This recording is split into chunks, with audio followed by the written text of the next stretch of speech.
नहीं, मैं परिक्रमा में था तो जब भी कोई नदी पड़ती थी तो श्री रावसी जी कहते थे प्रणाम करो, और उस नदी में 1 किलोमीटर ऊपर जाते थे जी।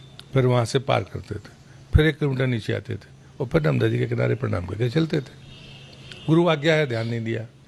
एक जगह पर सूखी नदी थी, उस दिन गर्मी बहुत थी तो हमने सोचा कि चलो सीधे हो लेते हैं।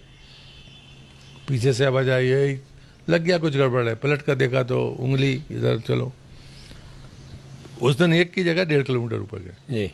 वैसे ही हलाकान थे और पानी था नहीं, ऊपर गए 1.5 किलोमीटर, वापस आए, मन खराब हो गया। मतलब हम कहें कि अपना मन खराब नहीं हुआ, पर ऐसा तो नहीं है, हम तो गृहस्थ आदमी थे। अरे आजाद तमाशा है, पानी था नहीं तो काय को, और 1 किलोमीटर की जगह 1.5 किलोमीटर और ले गए। रात में सेवा करते थे, सेवा करते करते मैंने पूछ ही लिया कि जब उसमें जल नहीं था तो काय क्यों इतना घुमाया, हम सब परेशान थे। उठकर बैठ गए। उन्होंने कहा कि देखो, संगम नदियों का हो जी, पहाड़ों का हो या फिर स्त्री पुरुष का हो, वहाँ जीवन की संभावना होती है, उसे रौंदने की गलती मत करना।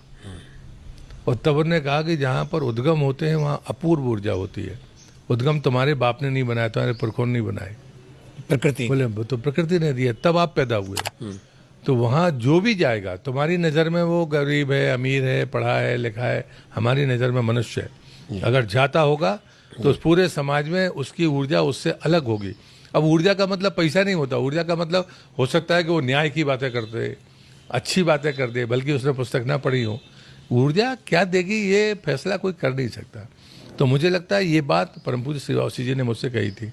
मुझे भी जगने में 30 साल लग गए, लेकिन आप कहते हो कि हम केंद्र से राज्य में आ गए, कोई कहता है बड़ा गड़बड़ हो गई। अगर मैं मध्य प्रदेश में नहीं आता तो क्या मैं उद्गम पे जा पाता? आज जो मैंने कर लिया तो उसमें माँ नर्मदा की कृपा है, मेरे गुरुदेव का वो संदेश था तो 30 साल पहले उन्होंने मुझे कहा था।